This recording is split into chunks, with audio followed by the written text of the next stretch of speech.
तीसरी कसम प्यार की अनोखी दास्तान पर बनी फिल्म जो अफसाना बन गई।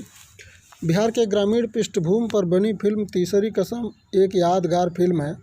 फणीश्वर नाथ रेणु के मारे गए गुलफाम की कहानी और प्रेम की इस अद्भुत दास्तान को लोग आज भी याद करते हैं। बिहार का गांव और ग्रामीण पृष्ठभूमि पर चली सधी कलम और वो भी प्रेम की अद्भुत दास्तान तीसरी कसम, जिसे 1967 में राष्ट्रीय फिल्म पुरस्कार का सर्वश्रेष्ठ हिंदी फीचर फिल्म का पुरस्कार दिया गया। इस अद्भुत प्रेम कहानी को पर्दे पर उतारा था राजकुमार और वहीदा रहमान ने, और इस प्रेम कहानी को लिखा था कृतिकार फणीश्वर नाथ रेणु ने। हिंदी सिनेमा में मील का पत्थर थी फिल्म तीसरी कसम। बासु भट्टाचार्य के निर्देशन में बनी इस फिल्म के निर्माता थे सुप्रसिद्ध गीतकार शैलेंद्र।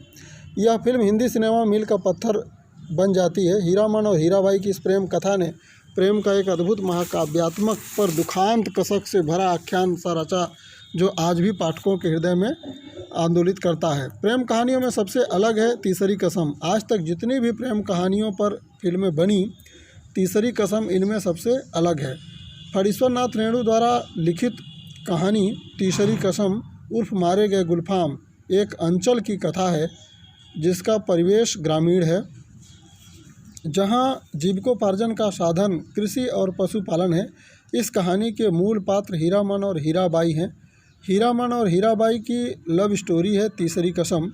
हीरामन एक गाड़ीवान है। हीराबाई नौटंकी में अभिनय करने वाली एक खूबसूरत अदाकारा है जिसे सामान्य भाषा में बाई कहा जाता है।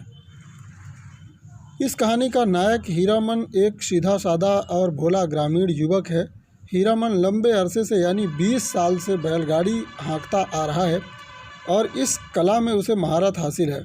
फिल्म की शुरुआत एक ऐसे दृश्य के साथ होती है जिसमें वो अपनी बैलगाड़ी को हाँक रहा है और बहुत खुश है। उसकी गाड़ी में सर्कस कंपनी में काम करने वाली हीराबाई बैठी है। हीरामन कई कहानियाँ सुनाते और लीक से अलग ले जाकर ही हीराबाई को कई लोकगीत सुनाते हुए सर्कस के आयोजन स्थल तक हीराबाई को पहुंचा देता है। हीरामन अपने पुराने दिनों को याद करता है, जिसमें एक बार नेपाल की सीमा के पार तस्करी करने के कारण उसे अपने बैलों को छुड़ाकर भागना पड़ता है। इसके बाद उसने कसम खाई कि अब से चोर बाजारी का सामान कभी अपनी गाड़ी पर नहीं लादेगा।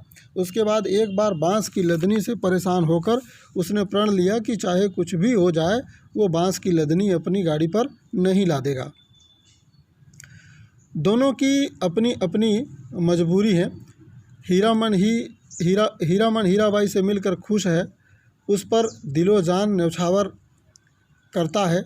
हीराबाई से अगाध प्रेम है और वह उसे दुनिया की नज़रों से बचाकर रखना चाहता है, लेकिन हीराबाई से वह कह नहीं पाता कि वह उससे कितना प्यार करता है। हीराबाई भी हीरामन को दिलो जान से चाहती है, लेकिन नौटंकी में नाच दिखाना उसके जीवन की मजबूरी है, उसकी जीविका का साधन है। दोनों का मूक प्रेम रह जाता है अधूरा। हीरामन ने खाई तीसरी कसम। अंत में हीराबाई के चले जाने और हीरामन के मन में हीराबाई के लिए उपजी भावना के प्रति हीराबाई के बेमतलब रहकर विदा लेने के बाद उदास मन से वो अपने बैलों को झिड़की देते हुए तीसरी कसम खाता है कि अपनी गाड़ी में वो कभी किसी नाचने वाली को नहीं ले जाएगा। इसके साथ ही फिल्म ख़त्म हो जाती है। तीसरी कसम को मिला राष्ट्रीय फिल्म फेयर पुरस्कार। अभिनय और निर्देशन की नज़र से यह फिल्म बेजोड़ थी। इसका अभिनय उच्च कोटि का रहा, इसीलिए 1967 में राष्ट्रीय फिल्म पुरस्कार में इसे सर्वश्रेष्ठ हिंदी फीचर फिल्म का पुरस्कार दिया गया। सबसे महत्वपूर्ण बात यह रही कि सब कुछ सादगी से दर्शाया गया। निसंदेह तीसरी कसम अपने दोनों माध्यमों में ऊंचे दर्जे का सृजन है। इसे साहित्य और सिनेमा दोनों में निकटता आई है। आज़ादी के बाद भारत के ग्रामीण समाज को समझने के लिए तीसरी कसम मील का पत्थर साबित हुई।